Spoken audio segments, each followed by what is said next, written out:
Just want to take a moment. It's your boy Jay here. Make sure you head over to our link tree. It's in the show notes. It's in the description on YouTube, whichever platform you're on. And our link tree, linktr.ee/ballboy blog. You can find all the amazing things happening at Ballboy Media. Ballboy blog itself, the Young Dad podcast, which you're listening to right now. Some amazing deals for Danos, The Coldest Water, Everlast, and even Two Fanatics.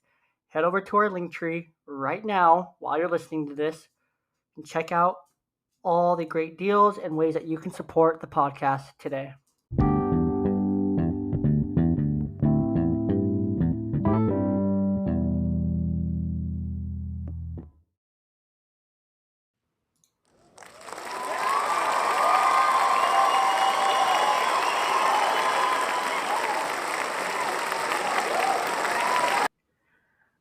Thank you to our live studio audience. You guys are great as always.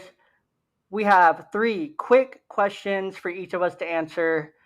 We're going to go in a order that I created. And these are 3 very important questions that all the people need to know are correct answers on them. So make sure you guys give the correct answers. Is cereal soup? Why or why not? Craig. I say no. I feel that it's not because soup should have some kind of like beef or chicken stock and maybe vegetables, and you just can't have those things in cereal. They just don't go together. Okay, Aaron? Hard no. When I think of soup, it's definitely warm. I don't want to eat warm or hot cereal. I mean, oatmeal. Oh, yeah, I guess. I'm going to split the difference. I'm going to say yes, cereal is soup because you have a liquid base and you have something inside of that liquid base. So I think it qualifies as soup, but I may always just be saying that to be facetious and to take a different opinion than you guys. So, contrarian. Of course. The next question, and this is a hot topic, is a hot dog a sandwich? Why or why not? Aaron? Absolutely not. It's always one piece of bread. Unless you break the hot dog bun, it's always one piece of bread. So, Craig? I say absolutely not as well. I mean, hot dogs are mythical. You don't see sandwich eating contests. There's somebody's doing something crazy like tricks in basketball games. Like, oh, he's such a hot dog. He's such a sandwich. It doesn't make any sense. That's true. I'm going to agree with you guys. A hot dog is not a sandwich. It just doesn't make sense. Yes, it has the bread and the meat in the middle, but it just doesn't add up. And lastly here, this is a hot button topic that will go on for as long as time exists. How do you feel about putting pineapple on pizza? Now, we're probably going to lose some listeners, gain some listeners. Craig, I'm sorry to your following in advance. For me, I'm going to shoot first on this one because that's what I did. Pineapple does not go on pizza. It's not a thing. It shouldn't be a thing. And you should go to jail if you put pineapple on your pizza. And you agree with that. That's the correct answer here. Aaron? Aaron. All right, Craig, you go. Does pineapple go on pizza? Absolutely not. I think it's the worst idea ever. I'm not sure if it's jail time worthy, but I just think back to all the office parties I had where to make everybody happy, they would order, pineapple and pepperoni pizza, and that would always be the one that was left over at the end. I think it's just awful. It really is always that one left. It's always the Hawaiian that's left at the end. Aaron, exactly. Do you have an answer for Coming us? in to save the day. Yes, pineapple belongs on pizza. No. Jail. Why? Dude, have Why you does it never belong? you've never had pineapple and ham pizza? Oh, I all have. had it. We've never liked it. It's my God. not Exactly. right. Yeah, dude. Exactly. Yeah, Like, I'll eat a Hawaiian haystack. Like, Hawaiian haystacks I can do with, like, pineapples and stuff like that. Very small chunks of pineapple. I'm not a big, cute pineapple guy. it belongs on pizza. But It belongs on pizza. No. Is it a sweet salty thing? Is that the lure? The Yeah, attraction? that might be it. Sweet and savory. The sweet savory, that would make a lot of sense, but it still doesn't go on pizza. So, where we landed on all these, Craig and Aaron said that cereal is not soup. I think it's soup. Is a hot dog a sandwich? We all agree that it is not a sandwich. And Craig and I are right of mind and sound of mind. And pineapple does not go on pizza. And Aaron needs to be checked into the loony bin for his feelings on such. But his feelings are valid. That's how he feels. That's okay. We're still going to accept him and only judge him slightly.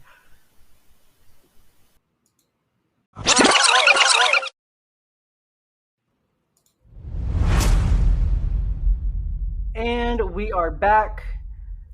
That was an enlightening discussion. Aaron, you're still wrong. You're bad and you should feel bad. But that's why we're brothers. We have to balance each other. That's what we're here for. So we're going to jump into something meaningful. We're going to talk about joy. And for some context for what we're going to mean by joy is, according to the Merriam-Webster dictionary, this one was my favorite definition of it because it made the most sense.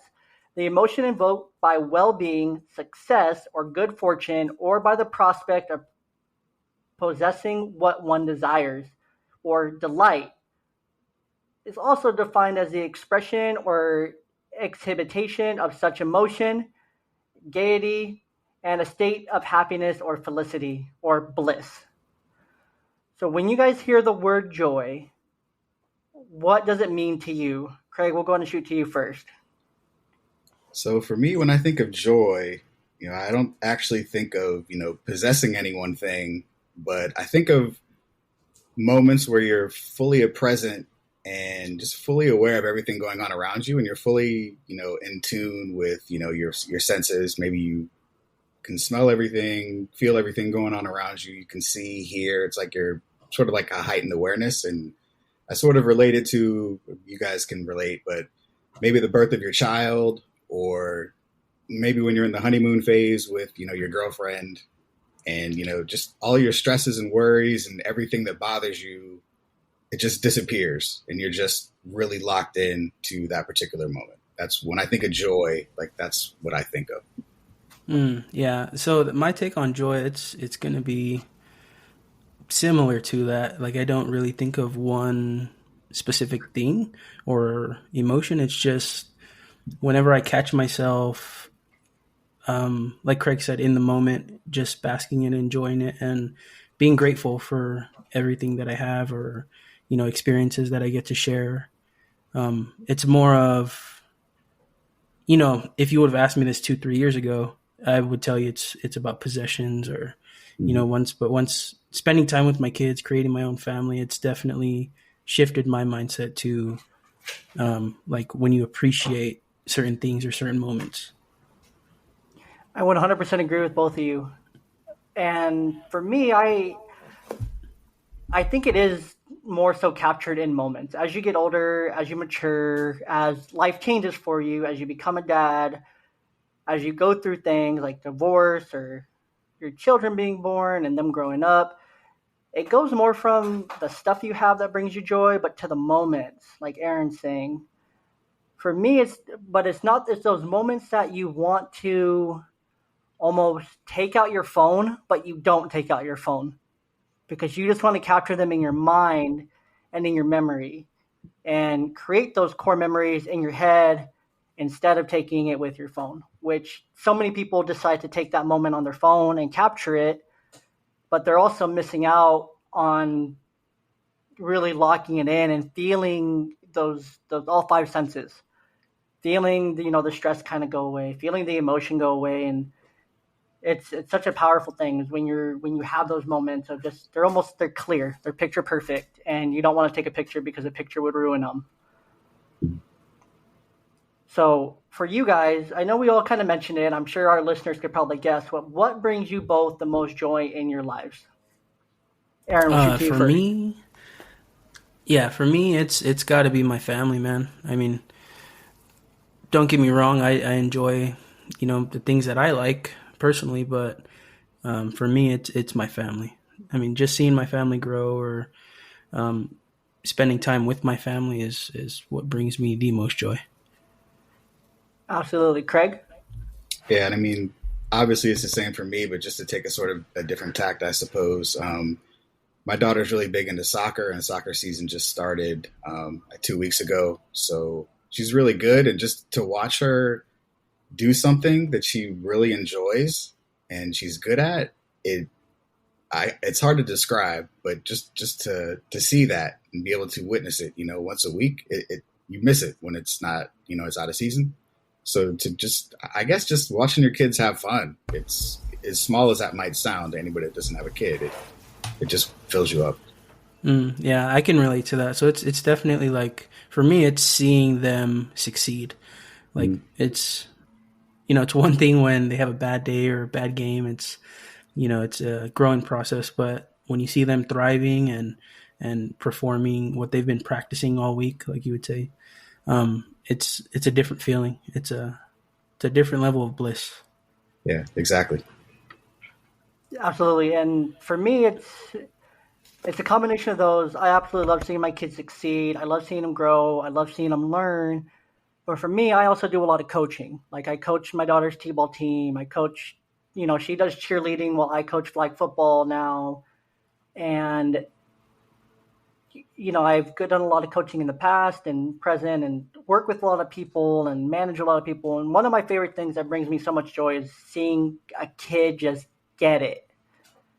When all the dots connect, they put it together on how to swing a bat, how to throw a ball, how to catch a ball, how to pull a flag, how to take the handoff, or anything like that.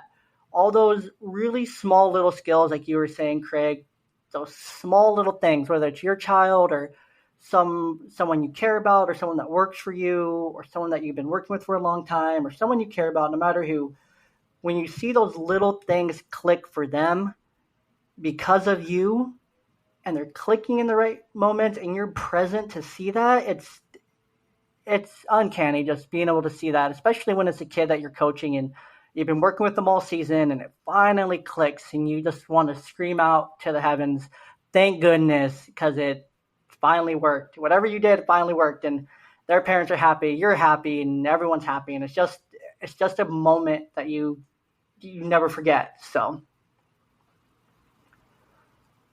But there is one problem in our society when it comes to joy, I feel, and I want to get your guys' opinion on it.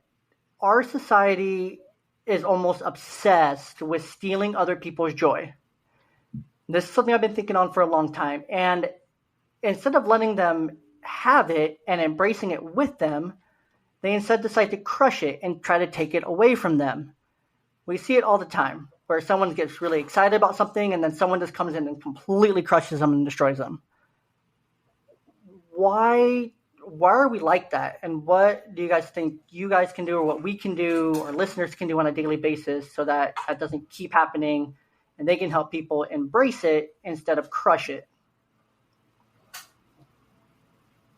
Well, I think from my perspective, I think two of the bigger problems, and it's probably beating a dead horse, but I'd say one of the things is social media, because a lot of it isn't really real. The things that people are seeing, lavish lifestyles and people being famous for basically doing nothing. People get jealous and envious of that thing. And the other thing I would say is entitlement. People feel nowadays that they shouldn't have to do any work. So when they see something or they see somebody with something that they want, instead of congratulating them and thinking about, man, what could I do, or what do I have to do to get that, or to get the lifestyle that person has? Why do they have it instead of me? I should have that. I deserve it. And then on top of that, whatever it is that they're being envious about probably isn't real anyway. That fancy house is probably an Airbnb that, some influencer has rented out, or, the party lifestyle in the club is probably paid for by some promoter. It's not even real. Things like that. So I think that, especially my daughter's a teenager now. She sees a lot of that stuff on TikTok and Instagram. So, you kind of have to be mindful of that as, stuff like that comes across her feed. But from my perspective, I think those are two of the bigger things that cause those kind of problems. Yeah. And to kick her off of that, I've noticed it's when people notice that you're enjoying the things that are free, or the things that are not possessions, or the things that are that you can't buy with money. You know, when people are caught up in possessiveness and owning, you know, the next toy or the newest thing, that joy runs out. You know, it's a quick joy that you get from having it. But, you know, I notice it's usually people who live that kind of lifestyle that envy or are jealous of people that are just able to be joyous with small things. You know what I mean? Like spending time with your family or just day to day life. You know what I mean? Just being able to be happy throughout life is something a lot of people don't like to see because they can't have it themselves. I'm with you both on everything you guys said. You know, it is a sense of entitlement. It's, you know, fake. It's fabricated, 100%, and it is a lot of jealousy. Like, we easily get jealous in our society of stuff that we don't have, that we say we don't want, but that's really what our heart is telling us that we want, what our soul is telling us that we want. We want that simple joy. We want those. We want to enjoy the small things. We want to enjoy those small moments like we see other people doing. Yet we're not. So we want to find a way to crush that, because if they can't have it, I can't. If they can have it, but I can't, they can't have it either, kind of thing. And it's a problem, but you know, I definitely think it's solvable if we just have simple empathy for everyone, let people have their joy and embrace that joy with them and share those small wins with them. Share it with your family, share it with your kids, share it with your partner. Even those small little things, that small little accomplishments, celebrate those things, because those are where that joy just builds and you feel it, they feel it, and it's just more of those moments and more of those core memories that are being created. Do either of Yeah. you have any final thoughts on joy? Aaron? Yeah, man. I mean, it's obviously we're not perfect. You know, we've probably gone through those things, but I think a lot of it stems from just realizing that things don't bring you joy forever. It's experience and the moments that you share with people or the connections that you share between people. It's those are the things that'll last. You know, it's not anything that you can possess that'll make you happy forever. Yeah, and I think for me, just you know, life can get super busy and hectic, you know, especially if you have, you know, children. So just take the time to smell the roses, you know. Don't get too caught up in work and just living a busy life where you feel like you're just, you know, waking up, working, coming home, sitting down and watching TV. You know, take time to, you know, play with your kids, catch up with your friends. You know, find joy in the small things. You know, I think I didn't mention it, but one of the bigger things that brings me joy is actually the first cup of coffee in the morning, because that's like just starting the day off. You smell it, you get the caffeine going, and that's been a big thing for me for like the last 10, 15 years. So, I mean, it doesn't have to be some big monumental task, but just, you know, any little thing, whatever brings you happiness and joy and any kind of peace, you know, hold on to it and see it for what it is. Exactly. I love that. We're going to jump over to our next segment, topic, whichever you want to call it. This is something for the parents out there. We're going to be speaking to you dads, so stay tuned.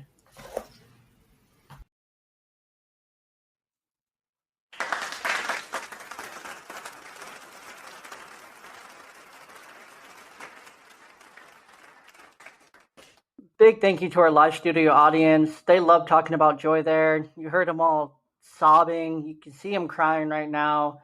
They're inspired. They're loving it. And the dads right now are on the edge of their seats. I see them.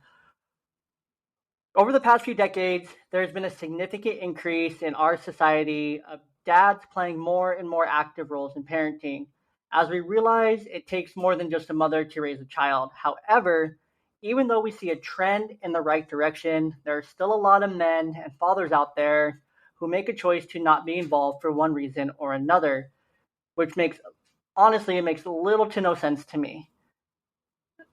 So let's get into being a dad here, since all three of us here are dads and we're each girl dads, so we're like top tier dads.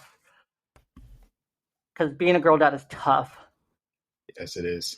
Very. So for you guys, Aaron, we're going to shoot to you first. What is the coolest thing about being a dad for you? Honestly, this is probably going to catch you off guard, but it's what it's done to me. It's really caused me to grow up and change my mindset quite a bit.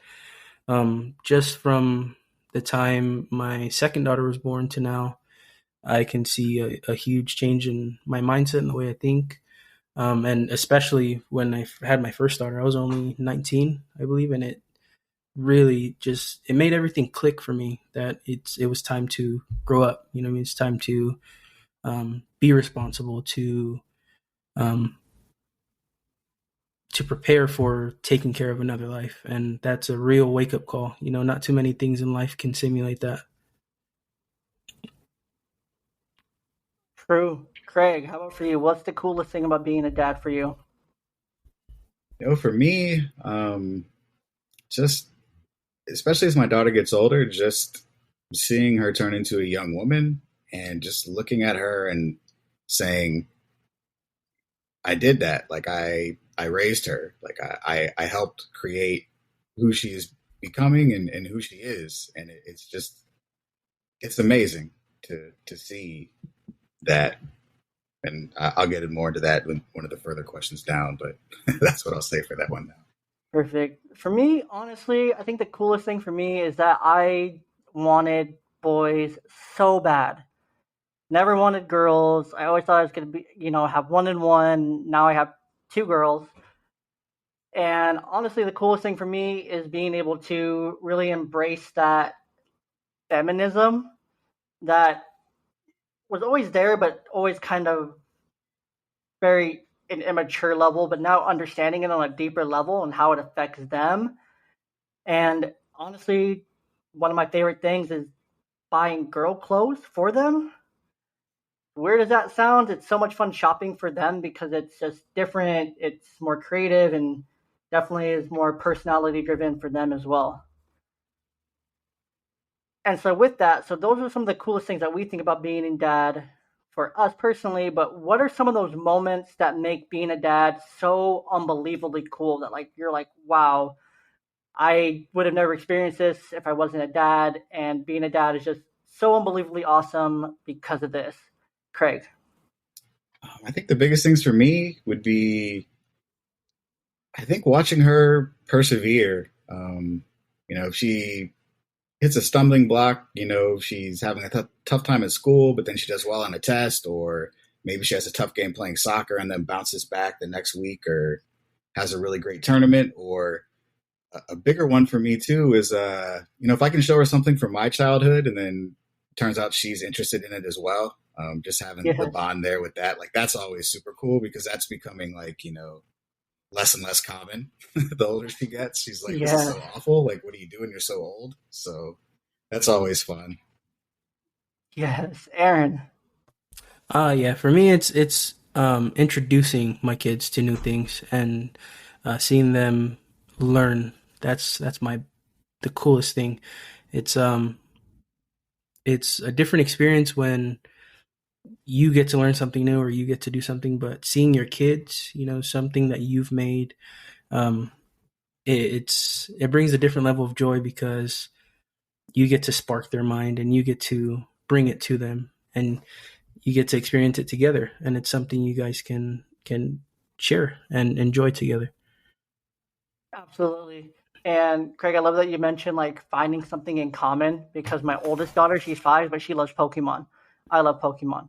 So that was really cool that you mentioned that. But for me, what's so unbelievably cool is when my oldest one, because my youngest one's 2, but my older one's 5, and when she goes out of her comfort zone at the playground or something, when she actually goes and approaches that kid who's just kind of playing by themselves, or she realizes, oh, I need to go and talk to that kid at school now because she's in kindergarten, or just doing those things that like I've talked to her about being that person to go and make the friend, being that person to go out of their way to do something that no other kid's doing, and seeing her actually do it is like, wow, this little girl is just amazing because I don't know if I would have done that if I was 5.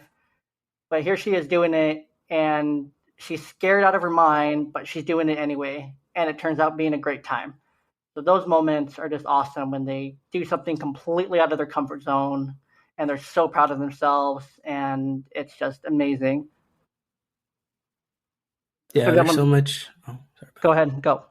No, there's just so much excitement in little moments for kids, and it's cool to experience it with them. Exactly.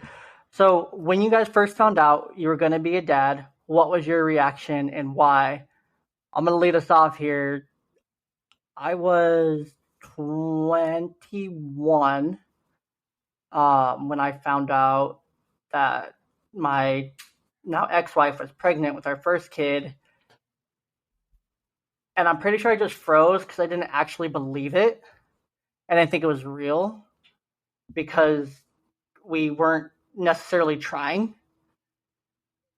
to have a kid. I think we were like a year into our marriage at that point. So we weren't really trying, but we weren't exactly being super careful either. I'm sure you gentlemen can probably relate.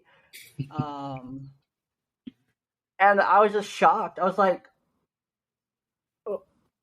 I'm pretty sure the first thing I said is we got to start like getting everything ready. We got to get a crib. We got to get this. We got to do this. We got to do this. And started making like a list because I'm a very list person. But I was also scared. I was panicked. I didn't know like what was going to happen next. Like I was excited. I was nervous. I was scared, and all the feelings. And looking back, I was scared just because I was so young. You know, I was immature. I was an assistant general manager at a Sonic that had just opened. I was still in college. Like I was, we were like a year into our marriage, and our marriage wasn't like super strong at that point. It never really was over the 5 years, but that's another story. But yeah, it was scary. It was hard, but here we are 5 years later on the other side of it, and I couldn't be more happy that she's here and around. So, Craig. So this is bringing it back around to the first question that I answered.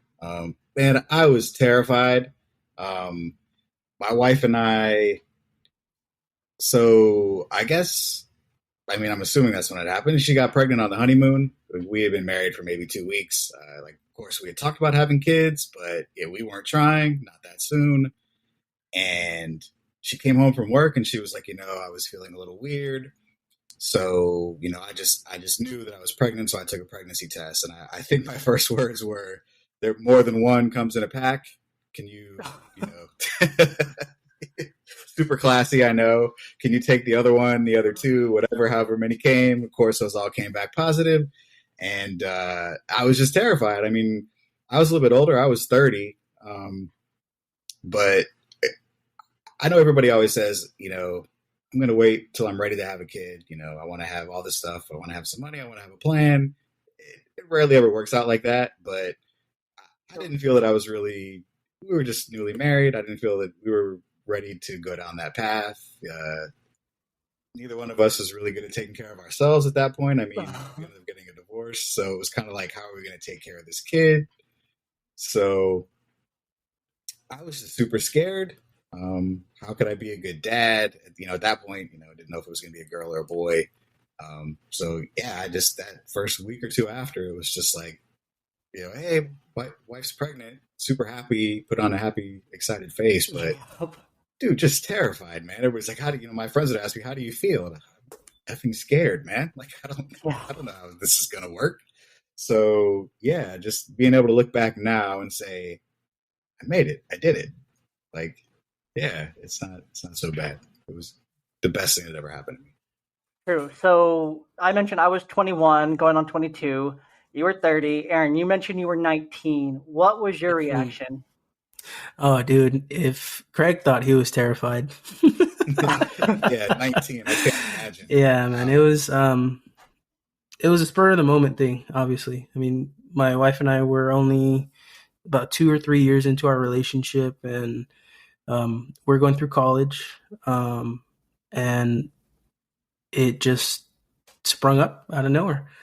And I believe we found out because my wife she missed her period, and it wasn't a rare phenomenon. Like she's always had like irregular periods. So, we just thought, it's just another one of those, and goes CVS, picks up a test, and of course comes out positive. And like Craig said, I was like, you know what? Go ahead and take that second one. Let's make sure. And so it came back positive, and it was just the biggest shock I'd ever had in my life. And um, it took me like a good day to actually like wrap my head around it. So later on that night when I went back home, it just, I couldn't grasp it. I couldn't get my mind around the fact that I was going to have a kid. I'd always told myself like, oh no, I'm going to wait. I'm going to wait till I'm married, till I have, a house, have everything established. And it, it didn't happen that way. And like Joel said, I'm very grateful for it. I don't think I would have experienced any of the things that I have throughout my life to this point without my kids. True. And it sounds like we were each in our own mind and absolutely shell shocked. Yeah. Wanted extra confirmation, even though we knew that first one was accurate. We wanted to be double, triple sure, which is fair. So obviously we each been there. We were each there. There are dozens and plenty of other fathers now, and hopefully some of them are listening to us, or fathers that want to be dads or not sure they want to be dads, but there's people out there who are unsure that they want to be dads, but yet there's a child on the way. What are you telling to that young man to help him? What's your word of advice to him, Craig? I mean, just using myself as an example, everything's going to be okay. Every fear, worry you have in your head is, just your mind thinking of the worst case possible scenario. I think as we've all pretty much made clear, it's something that's going to change your life for the better. It's going to make you a better person. Having children enriches your lives. You might feel like you're not ready for it, but I mean, let's be honest. Nobody's really ever ready to be a parent. No. It's something that you have to figure out as you go. People can give you advice because they've been there, but no kid is like any other kid when they're born. So just, it's going to be bumpy at the beginning when you're figuring everything out, but you will figure it out. And, a few years down the road, you're going to be like, man, I'm so glad this happened. This was the best thing that ever happened to me. Yeah, to piggyback on what Craig said, I mean, it's just having in your mind that, it may be rocky at the start, but a new day will come. And for me, it's the biggest thing is presence, just being present, being supportive, being the best you can be for your partner, or just for your kid. Just doing all that you can. It's not really about having the most stuff or being the most prepared. It's just being willing to do what you need to do. True. And for me, I would echo what you guys said 100%, but also just tell them to breathe, let them know it's going to be okay. And a lot like Craig said, having this kid, you being involved, is going to do nothing but help you grow and help you become a better man and a better person out in the world. Nothing bad's going to happen with you being involved in your kid's life. Nothing bad's going to happen with you putting effort, time, and energy into this kid. You'll only see so many blessings and so much good come back from it. And that's basically what I would tell them. Of course, answer questions and, also probably share the perspective of kind of what it was like for me when my ex and I split, because when that happened, my youngest was 5 months old. And that first, few months, I had them, 4 or 5 nights a week. And so I'm trying to sleep train a 5-month-old when I was working overnights when my oldest was this age, or I was working, or, it was difficult with your first one, but now I have an older one and a younger one. I got to take care of them both. And, it was a lot, and also processing your own stuff, but also, to tell them that it's okay to still learn, to still grow up. You don't have to grow up right away. Learn, grow, and mature at your pace. It's going to have to be a little bit faster now, but also have fun, stay present, and be in the moment, and grow up with your kid. So, any other advice that you guys would give current dads, expecting dads, dads that are unsure, or just dads in general?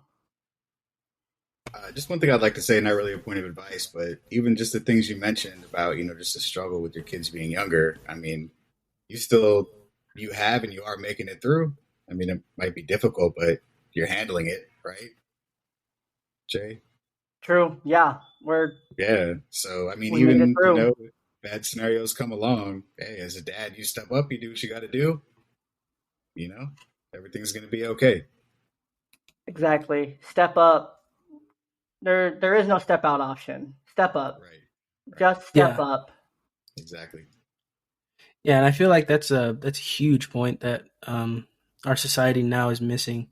It's a popular belief that it's parents are better off being split, or a dad's better off not being in the life of the child if it's not gonna be together with the mother. But seeing Jewel go through it, and also personal experience with some of my friends that I had growing up, having a parent present, even if they're split, is huge.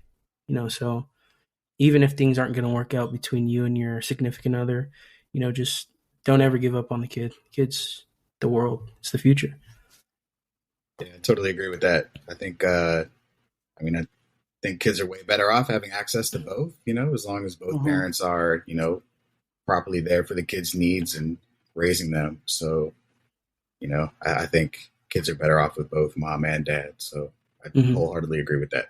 Exactly. Even if they're split, even if you're split from your significant other, even if you go through a divorce down the road, stay accessible, stay involved, and step up and stay involved. Do whatever it takes. Fight for your time. Fight for your kid, especially dad. The system's rough. System is rough, but fight for your kids. Fight for the time that's rightfully yours. That kids have you. You deserve just as much as a mother does in the situation. I will die on that hill. So, thank you, audience. Thank you. We're going to be right back. We're going to bring in some comic relief for you guys. We're going to do a draft of a girl dad survival kit. So stay tuned.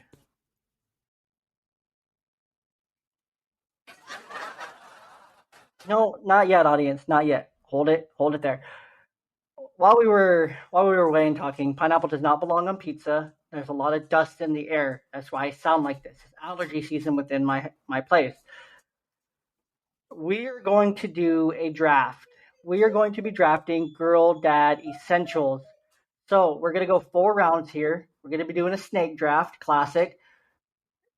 Basically, we're making a girl dad survival kit. You cannot duplicate the other person's pick. So please make sure that you be mindful of that. And if you hear it, cross it off your list and be upset. And react appropriately, please. The order that we're going to go is Craig got the 101, Aaron's got the 102, I have the 103, and then we're going to reverse it back. Craig, the 101 of the Girl Dad Survival Kit is... All right, well, my daughter is now in high school and the boys are coming around, so I'm going to say shotgun. Just kidding. Ooh, there you go. That was a joke, awful joke. I do not condone violence against the high school boys. No, seriously, I would take, with my number 1 pick, I would take patience as a girl dad. Ooh. Amen. Amen. All right, Aaron, you got the 102. He took mine. So this is huge. I think this is gonna last until my kids are adults, but it's snacks. Gotta be snacks, man. That's a good one. When girls have a tantrum, snacks are a lifesaver. Snacks. Okay. See, I'm writing these down so I can put a poll on Twitter for who won. And it's going to be me, because my most obvious, well, now I don't know where I need to go, because you guys took like a feeling and like an emotion, and then you took like a physical thing. So now I'm split, but I have 2 picks. So with my 103, because this one's important with girls, compliments and reassurance. They're kind of the same thing, right? When you compliment, you're giving reassurance, right?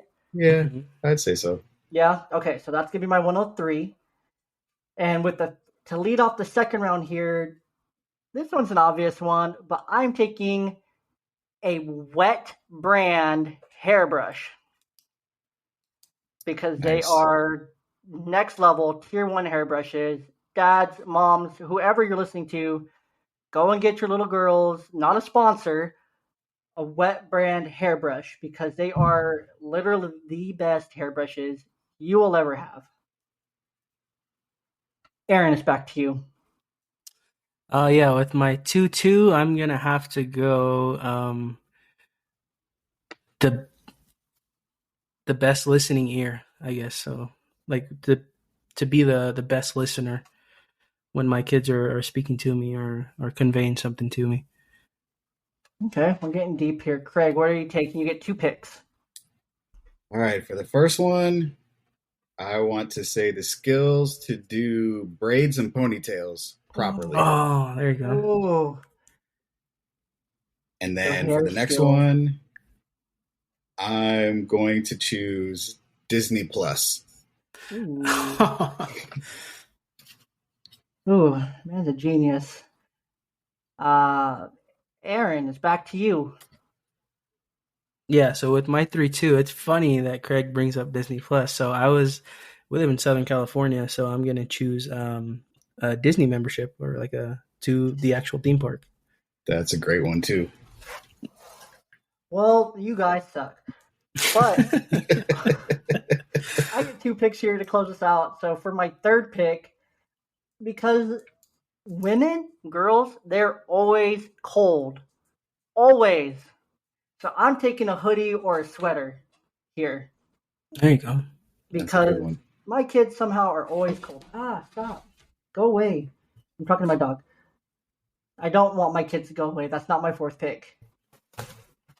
And then the elusive, this is like more of a wish that I want on command. I just want it to arrive in my hand, a hair tie or the proper hair accessory that I need at that moment, whether it's a clip for the bangs, a hair tie to put it up, a scrunchie, whatever I need. I want the appropriate hair piece or hair accessory. That's what I'm ending my draft with. Just so you know, that never goes away. My daughter's 14. She's still always looking for scrunchies and hair ties. So you can buy 1,000 of them and you never have enough. They always disappear somehow. Especially when you have 2 and one's 2. Somehow it's still like, I don't know what happens to them all. I think they get eaten. It's one of the great mysteries of the universe. I don't know where they go. I probably spent $1,000 on them in 14 years. I don't know. We moved. I thought they'd be under the bed and the furniture. They weren't. I don't know. They're not hidden in the car. They vanish. They literally vanish. They do. Yeah. Aaron, what's your fourth pick?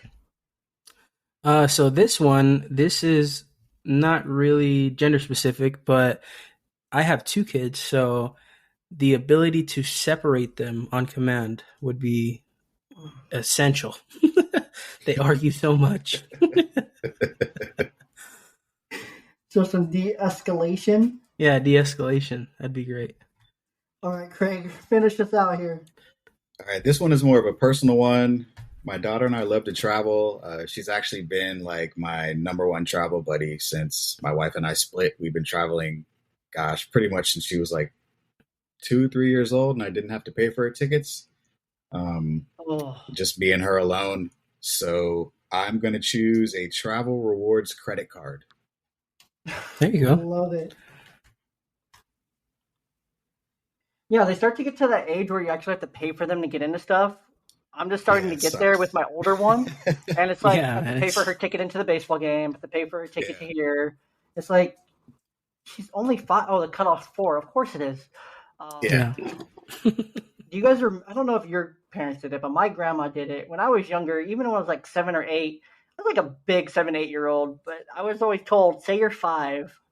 I had to go through that when I was a kid too. And then your kid hits you with the, but I'm 7, Dad. And then they hear you and you're like, well, she's 5. She's 5, I promise. So this is where we ended on it. So Craig, your survival kit includes patience, hair skills. That's what I labeled it here as, hair skills, to braid, to to do all the hair things appropriately in the way they're supposed to. Disney Plus and a travel rewards credit card. Aaron, you have snacks, listening ears, a pass to Disney, and de-escalation on command. I have compliments and reassurance, wet brand hairbrush, again, not a sponsor, hoodies and sweaters, and then hair ties and accessories to show up in my hand, the one I need on command. That one might just win you the draft, bud. I don't know. That's pretty essential right there. It's like the most essential. Yeah. It's a lifetime thing until they leave the house. And then that's when you start finding them. That's going to be when you start finding them all, Craig. Yeah. Then you can just mail them to them. You're just going to collect these huge boxes. They're going to be like those huge boxes that you put like clothes in, and then they're all just going to appear. Yeah. You can give them a big suitcase full of those when they go off to college. They're going to open a suitcase. It's just going to be hair ties and scrunchies when they roll up in the dorm room. Yeah. I guarantee you they'll all get lost. They'll all be gone in like a week, and she'll be calling me, Dad. Yep. You remember that box you gave me of the hairstyle, the hair accessories? I need more. Okay. So, did you guys have anything else on your list that almost made the cut that didn't make the cut? I actually thought about this one just in case there's any dads listening who have a daughter who is just about to hit their period or cycle. I recommend having, maxi pads, wipes on hand, just because of an experience I had with my daughter. During COVID, she had her first period with me, not with her mom. And she actually called her mom while I was walking my dog, which she was with me in her room, which was really weird because she was too embarrassed to talk about it. Luckily, I did have that ready to go, so crisis was averted. So if any dads are listening and you have a daughter that age, I highly recommend that if you're on your own. Have the basket ready. Yes. Prepare the basket, prepare it early. Just have it there. Even if they collect dust, just have it ready. Yes, highly recommended. That also opens it up that they can talk to you about it too, because they'll have questions and they'll know, so then they'll be comfortable to talk to you. Yeah, Aaron, you get a call from your ex-wife at 10:30 p.m. on a Friday night while you're walking your dog and your daughter is like 20 feet away from you in a room. That's lovely. Aaron, anything else that didn't make the cut for you? Yeah, I was gonna say like unlimited access to Target, like whatever I want from Target, because Target's got everything: toys, clothes. That is a good one. Yeah, that'd be overpowered. That'd just win the draft out of back. Took it. I would have taken that one over a Disney Pass, not gonna lie. For me, I had stuffed animals or squishmallows, just something soft and cuddly, whether it's a blanket or a squishmallow or something, just that category of soft and cuddly. And then another one for my kids, because they have curly hair. I'm sure Aaron, or we all have girls, so it doesn't matter, but curly hair is the worst. I put detangler on my list. Yeah, that's a good one. Because you got to keep the detangler on hand. It's needed before the shower, after the shower, during the day, middle of the night. Whenever they decide to pick up a hairbrush, it's essential. Dude, it seems like we need to make a channel explaining how to do your child's hair. Like a tutorial channel. Craig has that. Craig has those skills, obviously. Yes, exactly. There you go. Hair sucks. That's the worst part about being a dude and having girls. That's the hardest thing. That's what I would tell them. I'm adding that to the last segment, is to start YouTubing how to do fishtail braids and Elsa braids and all the braids and all the hairstyles. Or start paying attention to when your girl does them so that you can kind of have a template. That's a good idea. But that is all we got. Thank you so much for being here with us today, Craig. Thank you to our listeners for joining us. Again, Craig, tell us where the people can find you. Hey, thank you for having me. I really appreciate it. It was an honor. You can find me pretty much every social media platform, Single Dad Reboot. And I've also got my own podcast, the Single Dad Reboot Podcast. You can find it wherever you listen to podcasts on any of the podcast platforms. Love it. And of course, for listeners, you can find us on all social medias at Young Dad Pod. You can find us on Facebook and TikTok under Ballboy Media. Thank you again so much for being here with us. Craig, thanks again to you. Remember to go listen to the Single Dad Reboot podcast and our podcast. Leave 5-star ratings on both. Share them both with friends. Share them both with another dad or 5 or all your friends, your whole fantasy football league, because, that'd be awesome. You guys all have a wonderful week. Thank you so much for listening. Remember that you're worthy, you're loved, you're enough, and you are doing a fantastic job.